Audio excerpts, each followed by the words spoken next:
Hey guys, this is EpicEpics here, coming at you guys with this week's replay analysis. This is going to be a prepared strat, and we're going to go over everything quickly in the pick and bans about what it is, how to run it, and what are some of the weaknesses of this strat and what to watch for. So the core of this strat would be the Furion and the Spectre. That's what essentially this is. What you want to do basically is when mid game comes, you want Spectre to send his ultimate haunt, creating images around the map, and have Furion get an Aghanim Scepter as well as a Refresher Orb, and send out two different Wrath of Natures to bounce on the enemy team to start the fight. What that effectively does will kill supports such as the Vengeful Spirit and the Rubik right off the bat. Turn the fight around no matter where they are, whether or not you're fighting to go high ground or contesting a Roshan. This ultimate makes a really strong combination. However, what happens is you have very weak lanes. So Spectre, as you guys know, have a Spectral Dagger, then two passives. Very, very, very weak in the lane as a hero, hard to get farmed. And the Furion, because he typically jungles or he offlanes, both turns him very weak. So he can teleport in and gank and bolster a tri-lane, because it turns the tri-lane to tri-lane against tri-lane into a tri-lane against 4 people. But early game he has very weak right clicks. He has only a Sprout, which is easily countered by a Tango or a Culling Blade. And early game everybody has a Tango on them. And also, the Call of Nature, their Nature's Call is more of a pushing skill or maybe a jungling skill, so it's not very effective laning. So that's what's weak about the strategy. So that's why right at the start, when you want to run this strat or you have this strat in mind, you want to ban out the really strong laners. So we banned out LD, banned out Keeper of the Light. They have the first pick and also the last pick. Yeah, this is the new pick ban system. So they banned out the Wisp and the Bat Rider. So with these two bans, we're looking at it, we're thinking, hey, Bat Rider is a hero that's typically very strong for a single core. So to gank out, to go out and grab a Furion or a Spectra is typically what Bat Rider would be really good at. And with that bend, we thought, hey, why not go for it? Wisp kind of cancels out any other global presence, so Spectre Furion is very strong at split pushing. As you guys know, Haunt can let you join a fight any time and teleport as well, so you're constantly split pushing aside from your double ultimate. So Wisp sort of bolsters that as well. So when you see an enemy first ban a Wisp and you ban out some strong some strong pushing heroes, strong aggressive heroes such as the LD, it would typically give you the advantage for you to run this strategy. Anyways, let me speed up a little bit. So then afterwards we picked up the Magnus as the first pick. That sort of gives you an open sort of feel as to what you want to go, where you want to what you want to go with.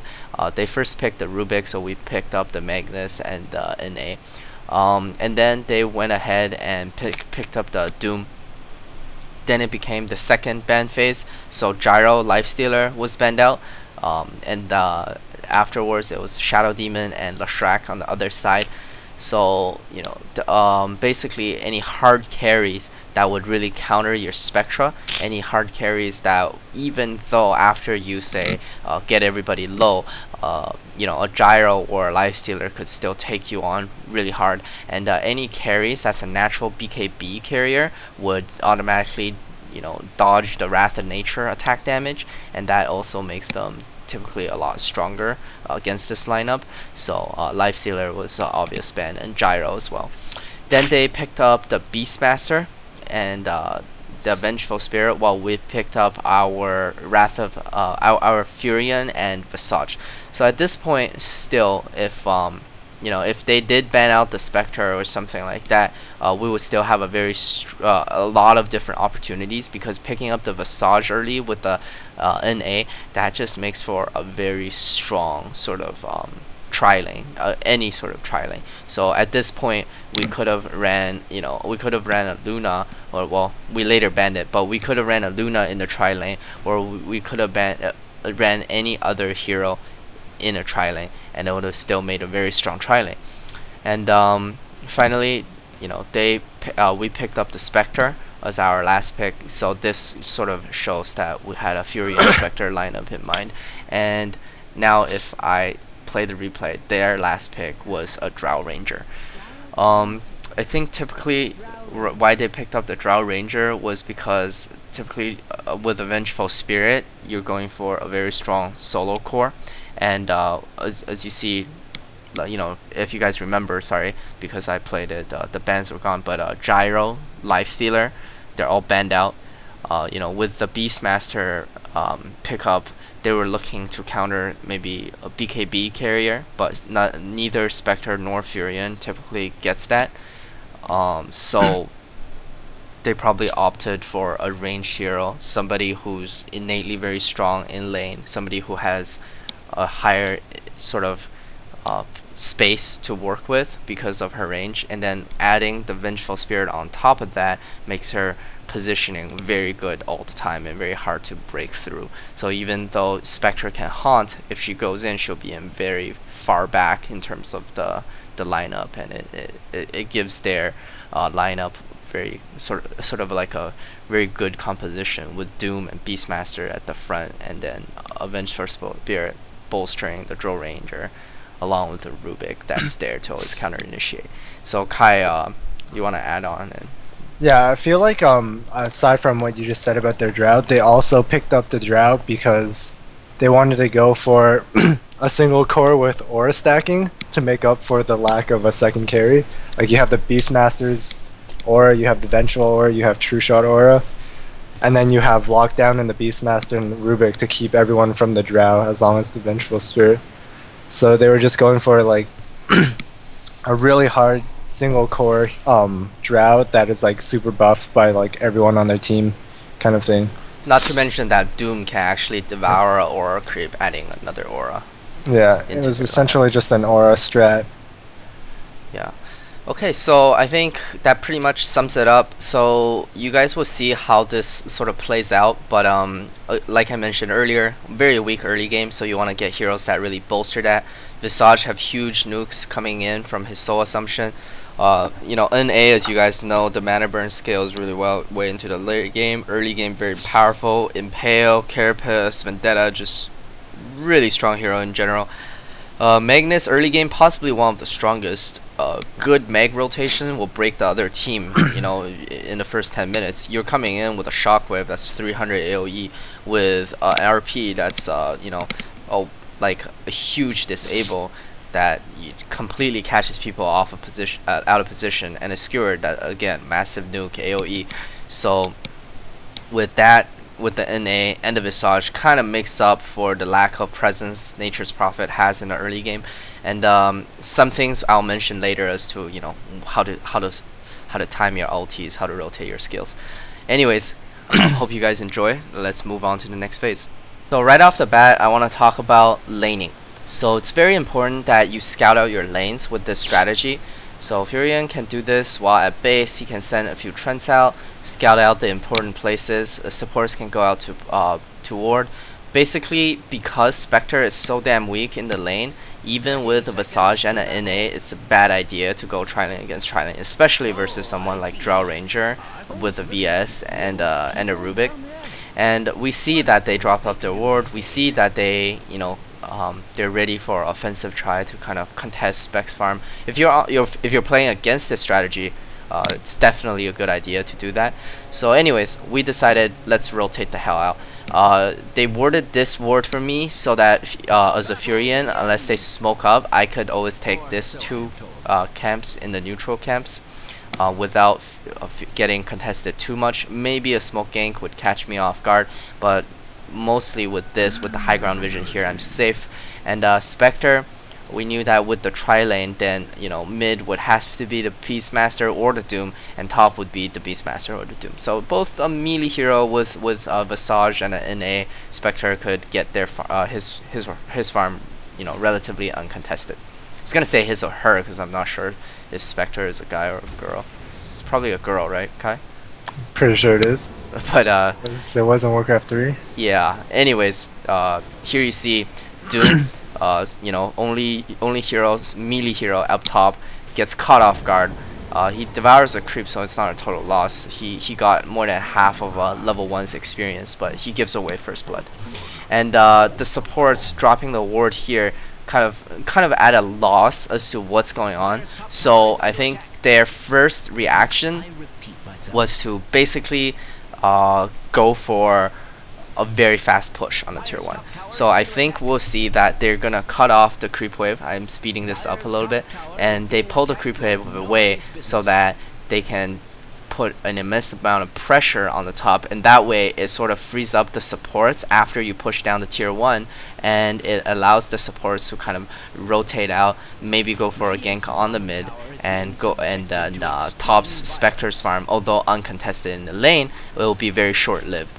And as the Furion, I kind of am anxious as to what I'm supposed to do, so I TP'd bottom, and I went ahead and got some experience here and tried to contest and slow it down a little bit. This will slow down the Furion's jungle farm quite a bit, but just having your presence here, and with the supports freed up, if they pick up a teleport squirrel over here, we can always threaten a counter gank and a counter kill, and this sort of, I can maybe aggro the creep down the tower, or prevent the damage, kind of scare away the Rubik. Although I'm in a very precarious situation, if they do dive and I do circle around here, it definitely stops their aggression on the tower somewhat. So Kai, what do you think at this point? Our supporters are free to roam against top, and the Doom's completely getting shut down. He is able to get levels due to his devour, but still he's getting chased left and right. And here you see another engagement here, and you actually pick up a kill on him. And with that, the Beastmaster have to rotate out, and here I get some free experience as well. So it looks very strong for us in the lanes, although early game this strategy is very very weak in terms of laning phase. So rotation becomes very important, and we kind of just outplayed them here. But in terms of this strategy, do you have something to add? Yeah, I feel like if we're running this strategy, it's important to recognize if an aggressive tri-lane is coming to you, since with the Spectre, our lanes are relatively weak. And I think since obviously we read their lanes and dodged, which was nice for us, and then instead of their supports going to rotate and giving the Drow just free farm bottom, they chose to try to pull for us and try to take a tier 1 tower. But as you can see, they don't really have that strong push, so it took them a really long time to take the T1, whereas our lineup, we knew we can't really push into this. So instead, our supports opted to roam mid, maybe stop the Doom's jungle or gank mid, and then it paid off for us much better in the early game. Since I feel like our lineup is, I guess, a little bit weaker in early levels, so being able to have an advantage this early is really good for us, since we're actually going for the late game and not the early game. Yeah, mid to late game, and Spectre definitely stronger in the late game, but we start being effective, I think, around mid game with this strategy. Second thing I want to talk about is getting your farm up. So we skipped quite a bit into the 15-minute mark, around the 15-minute mark. This is when Spectre is very close to her radiance, so you'll see that a lot of pressure, a lot of rotations will be coming in on your Spectre, and Spectre have to move around to get farm and just make sure that she's staying safe. So here you see, he saw the rotations coming through, so he just ran to the woods, and Spectre, by doing what he's doing here, is relatively hard to gank. Yeah, obviously she's no anti-mage, but it makes her kind of elusive, and sort of secures her farm. So she got picked off once, 97 CS in 15 minutes, far from perfect, but still very, very effective. And if you were having a really good game, if you had uncontested farm, then obviously go for your Radiance. But quickly, I'm just going to go over some of the item builds, different item builds that Spectre can go for this strategy to be very strong. So you wanna tank up. You wanna tank up, and you want your images to do some damage. But if you were getting contested too much, you want to tank up first. So that means a power treads and maybe a drums. So drums give 9 to all attributes, which is very good in terms of HP. Also, the movement speed in conjunction with your Spectral Dagger allows you to outrun a lot of supports. So coming through a gank where VS or Rubik has to initiate, throwing out a dagger would be, very, very powerful. So phase, drums, and then afterwards, if you're still not taking it, if you're still getting picked off, then survival will still be key. So you want to build towards your heart and get your vitality booster. So at this point, you would have, treads, drums, and a vitality booster. That's probably as tank as you can get. Then from this point on, you can opt for 2 different items. You can go for the Yasha, or you can go for the Diffusal. So if you want to go for the Diffusal Blade, that gives you way more offensive capability. Your images, once you do cast your ult, will do a lot of damage as well. The Yasha is more for sort of survivability. It does give a very small boost to your illusions. So your illusion does do 40% outgoing damage. So Yasha adds 16 agility, so it's 40% of that. It's not powerful by any means, but at the same time it's a small boost, and the movement speed allows you to move around the map and sort of get your farm up. Now let me go to the Furion. This is where I think most people make major mistakes. A lot of Furions, first of all, if you're getting good farm, if you can get Hand of Midas under 10 minutes, I say always go for the Hand of Midas. A Hand of Midas that's under 10 minutes will pay for itself around the 25-minute mark, or maybe even the 20-minute mark. I'm not really doing the math here, but every 100 seconds you get $190, right? So you need 1,000 seconds to get your Hand of Midas to pay off. And what's 1,000 seconds? It's something like 15 minutes, right? Kai, you want to do the math for me? No, but let's move on. But yeah, so it's like 16 minutes or something. So it pays for itself after 16 minutes. You obviously don't want to count the gold that you sell it for, because you're not going to sell it within that amount of time. That's just bad. But anyways, so if you're having a lot of trouble and you get your Midas 15 minutes in, that means your Midas is not going to help you in terms of farm until past 30 minutes. And as I mentioned, your mid to late game is very, very strong. So you need to survive the early game. Well, huge RP by XKai here. Gets word right away. We have a Spectre Hunt coming in through. I think I TP into the back. I drop my ult. I get doomed right away, but it's because of the huge RP. It was a very good fight for us to start, and I think we chased down these supports. But anyways, let me continue my talk.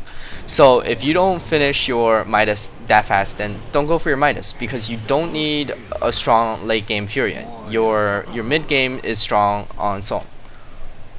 So what I opt to do for a very weak Furion is I opt for my Agnum Scepter right away. So I finish my treads and I get a point booster, and maybe I get something like an urn for that early aggression. And what that does is that helps you to become effective way earlier, because a Midas is about half of your Agnum Scepter, and if you could get a Midas at 15 minutes, that means you can probably get an Agnum Scepter by 20 minutes without the Midas. Whereas if you did get the Midas, you'll probably not get your Agnum until 30 minutes. So that starts to make you more aggressive and more capable earlier. And that sort of turns the tide of battle and makes a very big difference for you. And with the Agnum, not to mention, it will speed up your farm anyways.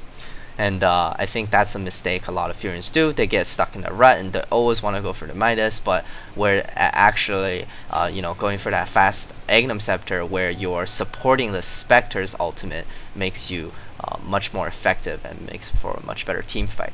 So past that item progression, Furion, you get the regardless if you get the Midas or not, if you're getting really good farm, if you are allowing yourself to split push a lot, you want to get the Shadow Blade, then you want to finish up the Agnum Scepter, then into the Refresher Orb.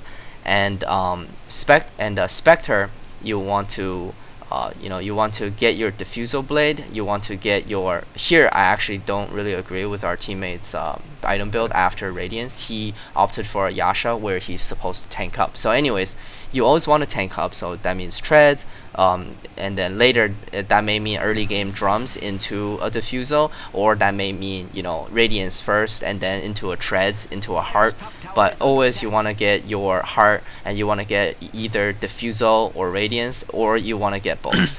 You don't want to get Radiance if you opt to get diffusal first. But the point is, you want to have your image DPS go up, and then eventually at level 16, you want your Furion to have the Agnum Scepter and a Refresher, and you want to throw out 2 Wrath of Natures in conjunction with your Spectre ult. So a max bounce Wrath of Nature with the Agnum Scepter will do something like 900 per bounce. You know, so that means on average, you're expected to do with Agnum Scepter probably 400 damage. If you're unlucky, lucky 600. So let's just be safe. Let's say you're doing 1,000 damage with 2 bounces. With 1,000 damage with innate magic reduction, that's 700 damage, right? 750 damage. And Spectre's ultimate with a Radiance and a Diffusal is gonna do a massive amount, maybe another 1,000 damage. Now without the Radiance, let's put the Radiance damage aside, you're going to be doing something like 500 to 600 damage. So supports like Rubik, like you see here, and VS even with the mech is going to die straight out. And that's what makes the strategy really powerful. So your Furion is more of a support as to a semi-carry, and you don't really need to go very hard in terms of DPS item. You don't need a crit or a Monier to really do that much damage. And as for the timing, which is the last thing I'm going to mention here before we move on, is how you're supposed to time your Wrath of Nature. So Furion's Spectre's ultimate is always 120 seconds, and Furion's ult scales very beautifully with 90, 75, and 60. So at first, 90-second CD, you always want to hold on to it. You always want to hold on to your Wrath of Nature, and you only want to cast your Wrath of Nature once Spectre has his ult. So from the very beginning with this lineup, you want to have your Wrath of Nature as a support skill to buff your Spectre ult. And once level 2 comes, you can start contemplating spamming that ultimate to keep your lanes pushed. So as you see right now, even although top tower is getting, you know, we're having a little scrimmage at top, our bottom is lanes pushed. Although Spectre ulted and I don't have this to support because I ulted earlier, the creep equilibrium is to our favor, and you know, map control becomes pretty important, and it's a small phase that you're gonna go through. It's only level 11 to level 16, because once level 16 hits, you have 60 seconds CD. That means you can spam your ult twice when Spectre ults once. So after you ult with your spec, your second ult, make sure you spam it as soon as it goes off CD. Then maybe you're off sync with Spec ult by 1 or 2 seconds, and next time Spectre has ult, your ult will be CD'd. And then you want to hold on to that ult, obviously, and use that in conjunction with your Spectre. Once you do have your Refresher Orb, it's 160 seconds, so Spectre may have to hold off her ultimate for 40 seconds to work with your double ult, or you can do double ult once every other time Spectre ults, depending on your own needs. And for those of you guys who are going to try out this strat, you can try different alterations and see how it works for you. Anyways, Kai, I talked a lot. Why don't you give some input? Yeah, I feel like if we're running this strategy, an important thing for the Spectres, if you do opt for the Radiance first, you never want to go Yasha into a Diffusal. That just gives you no HP. As you can see, we can't really fight for like maybe like 20 minutes even after the Radiance, just because our Spectre has no HP. He has regular boots. He went Yasha into a Diffusal, so he's pretty glass. But like, it really doesn't do much because he can't go into fights, and if he haunts, they just get 2-shot anyways in fights with like the Rubik, Fade Bolts, and then the Wild Axes from the Beastmaster can just like melt away at the images since they do take extra damage. So as you can see, we'll be dodging them for the next little while until our Spectre does tank up, whereas if he went for the treads or even a casual vitality booster after, it gives us more of a fight. Because like, if we don't, then we're pretty much just dodging them and like farming to the super late game. And then which, as you can see through the game, like our Spectre can only dance around the edges of a team fight. He can never like fully commit to one, and we're more focused on the split push style with the Furion TPing from top to bottom, keeping their lanes pushed. Yeah, so as you guys see, Spectre hunted in. Although he's massively farms, his net worth is way higher than the Drow and the Doom. He only has a 1.1k HP, and with that, he's way too glass, as Kai was saying. Whereas if he didn't opt for the Yasha and the Diffusal, he would have a Reaver as well as a Treads, and his HP pool would be close to 2,000. In which case, here he's still more than half HP, and the damage bonus that he gets from the Yasha and the Blade of Clarity is almost negligible at this point, because it adds 26 agility, and 40% of that is just a little bit over 10, whereas his Radiance is burning 30 40 damage per second, and it's not a huge damage boost, and with more survivability, it means you can stay in the fight for longer, and therefore your Radiance will do more damage, and it just mathematically it pans out to be a much better deal. Not to mention that you're soaking up damage for your teammates, and you are less susceptible to getting killed in a team fight. So it just, all of those things together, it's the obvious choice, and we talked about this afterwards, and we're definitely not gonna do this next time. But anyways, I think we can move on to the next phase. We jumped a little bit forward. Here you see the Spectre have a Diffusal Blade finished, and they have been constantly rotating. But the powerful thing about Spectre ult is we can always scout them out, and we saw basically a Furion, a single ult with the Agnum Scepter, a level 2 ult, and a Spectre, and it brought the supports down to less than half HP, and then they had to quickly mech up before even taking the fight. Their carry as well at two quarters of HP, and they have to start a fight on the back foot like that. And unfortunately, as we talked about, our spec is too soft still, with still no HP bonus items except for a Power Tread gets picked off. But at 30 minutes in, as I mentioned earlier, is when your fights starts to take shape. And now Furion with a level 3 ult and Spectre working towards his or her tanking items, our team fight starts to take shape. Kai, what do you think at this moment, transitioning from the early game into right now the mid game? What are some of the things to watch out for? Yeah, if we're running the strat, I think ideally you want to have good map control, because when we're blinded, it's like really hard for a Furion to split push, especially since they have a gem up on the support. They have blink initiation on 2 of their cores. So we want to give that space and also ward up our jungle defense. Like if you see now, like I have to send my Trents out, and I am jungling offensively in their jungle to try to create space for us to farm, and I'm just sending my Trents up to sort of harass them and send their supports up. That way, that sort of takes away the pressure from the bottom half of this map. Like this area becomes available for our Spectre to last hidden. And whereas I can just stand around, sort of send my Trents out, and I'm sure that I'm staying past this line as well, because just because we don't have vision. And ideally you want to have your supports, in somebody very good at going out there, venturing out with the ult pickoffs, and then after a good pickoff, drop off offensive ward here or there after searching at the jungle. Or if you guys just totally lose control, you guys could do what IG does, which is smoke up, go for a gank, and if on the way of smoking around and ganking, you guys can drop an offensive ward here or there.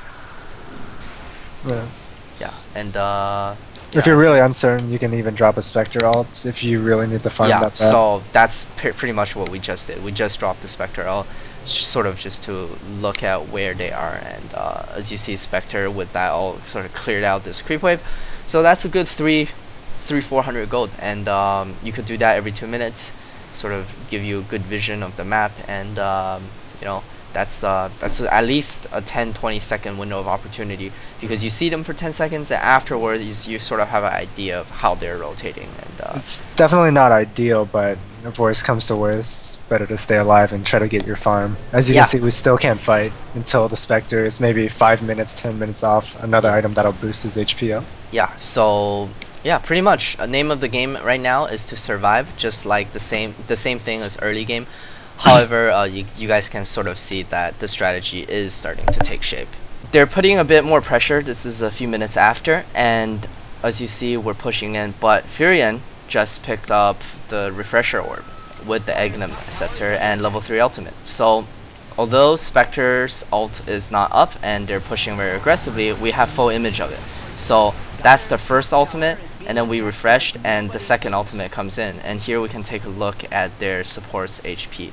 And this is without the without the Spectre giving full vision and the Rubik hiding. And at this point, because they have to push in, defensively it's also very strong, because now they don't have a place to heal. And just dropping off, oh, unfortunately I think somebody dropped here. Yeah, the Magnus dropped. But as you guys see, the Spectre, the Drow Ranger has an Aegis, and that's the only reason why she's staying. And just after the Spectre, well, it's almost full duration now, but just after the Spectre ulted, the Doom dropped right away, the Beastmaster dropped right away, the VS and the Drow Ranger is at extremely low HP. And that's from just the spam of the 3 ultimates, the 2 Furion ults and the Spectre ult. The Rubik didn't get hit by the Furion ult, but with the 900 HP pool, a full Spectre ult actually takes down more than 600 HP. And as we can see during the pause, you know, it's very simple what took shape, and we wiped them. And although the Aegis, you know, response, we still well, we didn't get to kill her because she BKB'd and TP'd, but yeah, we took that fight very handily. So Caillou, you wanna? Yeah, like their lineup at this point is really fragile. You have people like Drow, Beastmaster, like even Beastmaster's not that tanked just because he opted for a Boots of Travels, Vlad's, and Blink, so it gives no HP. And then a Rubik. If they clump up at this point, they get RP'd, and then but they have to clump up or they'll die from Desolate Radiance and Diffusal Burns, and they need to come close for a mech. So it's pretty much at this point, I think we're like so far up in farm, it doesn't matter how we play it as long as we don't get picked off or caught out of position, or as long as we play pretty much just like as we should, then it's so pretty much in the I'm bag just gonna already. add on, just quickly explain what you're talking about. So, you know, reverse polarity really punish heroes when they clump up together, and then you obviously suck them in and then take them apart, just completely destroy them. What Desolate does is basically bonus damage on Spectre's illusion as well as herself, and the radius is very small. It's a 325 radius, so on the screen it's a box of something like that. And as long as you don't have an allied hero or unit in that area, you take 65 extra damage, and that doesn't get nerfed on your images. So that's 65 damage per hit.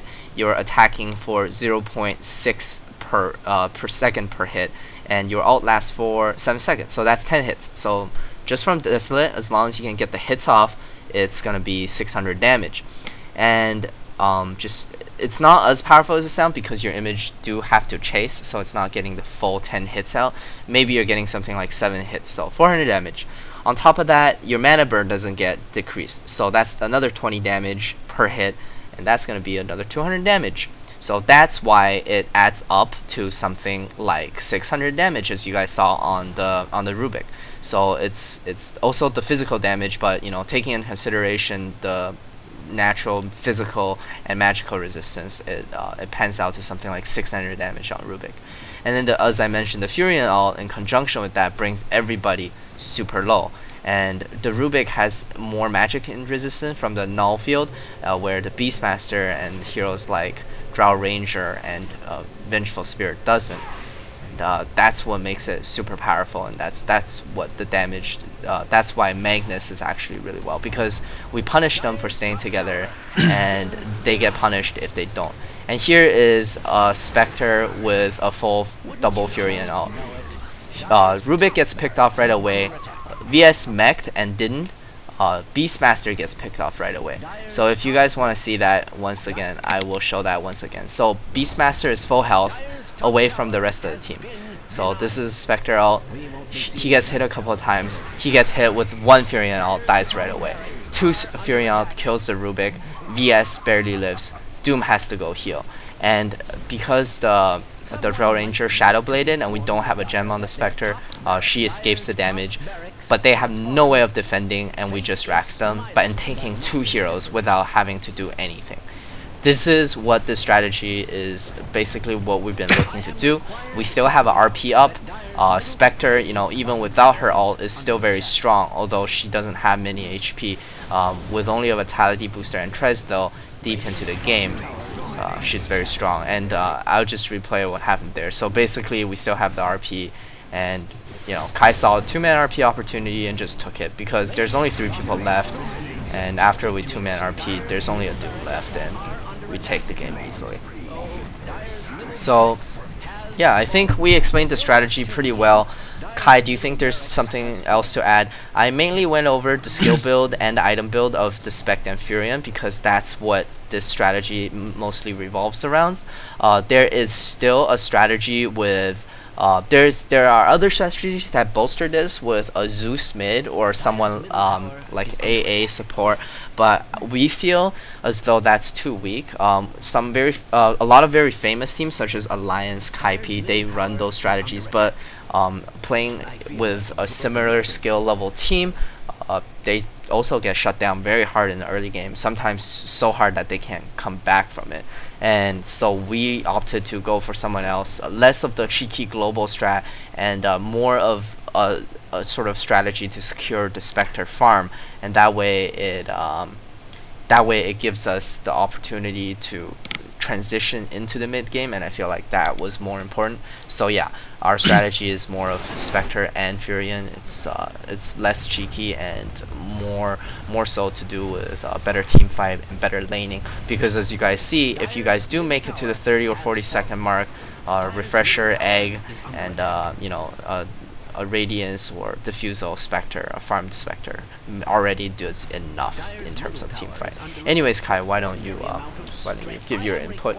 Yeah, like our strategy is pretty weak early on, so with the Furion and the Spectre being the primary 2 cores, you want your mid or your 2 supports to have sufficient counter push, like maybe a Coddle, Meg, or a Windrunner would be ideal here. Because otherwise, if the other team goes for a pushing lineup, there's nothing stopping it. There's nothing a Spectre or a Furion could do that would halt a push.